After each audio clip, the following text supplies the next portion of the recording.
cara pengelolaan pendidikan. Kira-kira hari ini kita akan bahas tentang apa sih? Ikutin terus ya. Nah, teman-teman, kali ini kita sudah memasuki bab yang ke-12, yaitu kepemimpinan sekolah efektif. Apa sih kepemimpinan sekolah efektif itu? Nah, yang pertama ini adalah konsep kepemimpinan. Kepemimpinan adalah kemampuan atau usaha seseorang untuk bisa menggerakkan seseorang atau tim maupun kelompok agar mau bekerja sama, melaksanakan tugas yang telah diberikan kepadanya dan mampu mendorong orang atau karyawan untuk berbuat hal yang positif dan menilai perilaku negatif serta mampu mengembangkan dan memanfaatkan potensi atau sumber daya yang ada dalam sebuah organisasi untuk mencapai tujuan secara efektif dan efisien.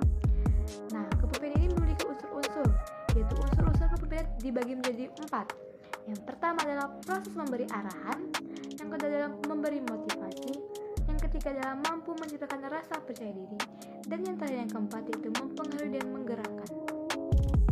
Nah, yang selanjutnya adalah faktor-faktor yang mempengaruhi perilaku kepemimpinan. Faktor-faktor yang mempengaruhi perilaku kepemimpinan dibagi menjadi 6. Yang pertama adalah faktor internal, merupakan faktor yang berasal dari dalam diri pemimpin itu sendiri. Yang kedua adalah faktor yang berasal dari kelompok yang dipimpin, keadaan kelompok. Yang ketiga adalah faktor lembaga yang dipimpin. Yang keempat adalah faktor legal. Seorang pemimpin pendidikan akan berhadapan dengan peraturan formal dan instansi struktur di atasnya dan akan mempengaruhi perilakunya.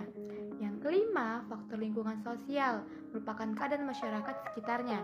Dan yang terakhir yang keenam adalah faktor perubahan dan pembaharuan dalam teori dan bidang pembaharuan atau bidang pendidikan.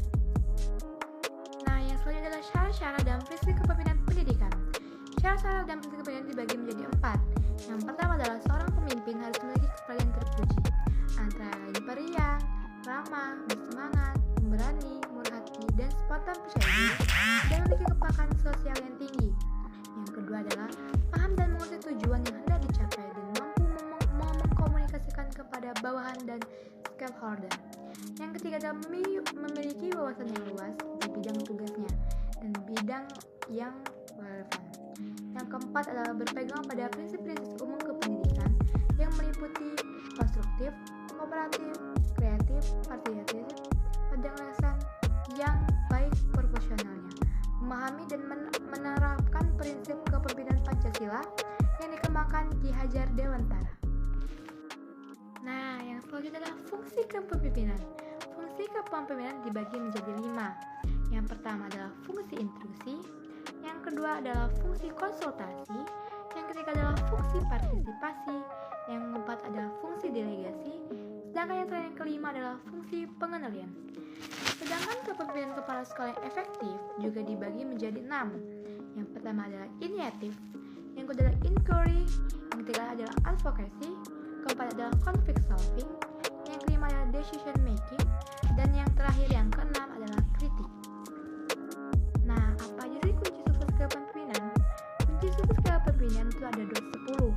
Yang pertama adalah visi dan misi yang utuh, yang kedua tanggung jawab, yang ketiga adalah keteladanan, yang keempat adalah memberdayakan staf, yang kelima mendengarkan orang lain, yang keenam memberikan layanan prima, yang ketujuh mengembangkan orang, yang kedelapan adalah memperdayakan sekolah, yang kesembilan adalah fokus pada peserta didik, dan yang terakhir yang ke-10 adalah manajemen yang mengutamakan praktik.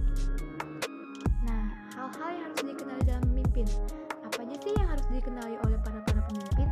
Yang pertama adalah kenali diri sendiri, yang kedua adalah kenali situasi yang dihadapi, yang ketiga adalah pilih gaya yang cocok dan sesuai dengan tempat, yang keempat adalah penuhi kebutuhan tugas, yang kelima adalah penuhi kebutuhan kelompok, dan yang terakhir yang keenam adalah penuhi kebutuhan individu. Nah, yang selanjutnya adalah gaya-gaya kepemimpinan. Dalam memimpin kita harus memiliki gaya, yaitu gaya kepemimpinan dibagi menjadi 4.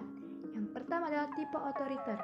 Tipe otoriter ini merupakan pemimpin yang membuat keputusan sendiri karena kekuasaan terpusatkan dalam diri satu orang yang memiliki tanggung jawab yang penuh dan wewenang penuh. Yang kedua adalah demokratis. Demokratis merupakan pemimpin yang berkonsultasi dengan kelompok mengenai masalah yang menarik perhatian mereka, serta mereka dapat menyumbangkan sesuatu. Yang ketiga adalah kendali bebas atau laissez-faire. merupakan pemimpin memberikan kekuasaan kepada bawahan, kelompok dapat mengembangkan caranya sendiri dan memecahkan masalah sendiri. Pengarang tidak ada atau hanya sedikit. Nah, yang tipe yang terakhir adalah tipe pseudo-demokratis. Tipe ini juga disebut juga tipe demokratis semu. Nah, dari materi yang aku sampaikan tadi, teman-teman ada yang belum paham. Jika teman-teman ada yang belum paham, teman-teman bisa tulis di kolom komentar ya. Terima kasih sudah menonton. Jangan lupa like, comment, and subscribe. Aku akhiri. Wassalamualaikum warahmatullahi wabarakatuh. Bye-bye.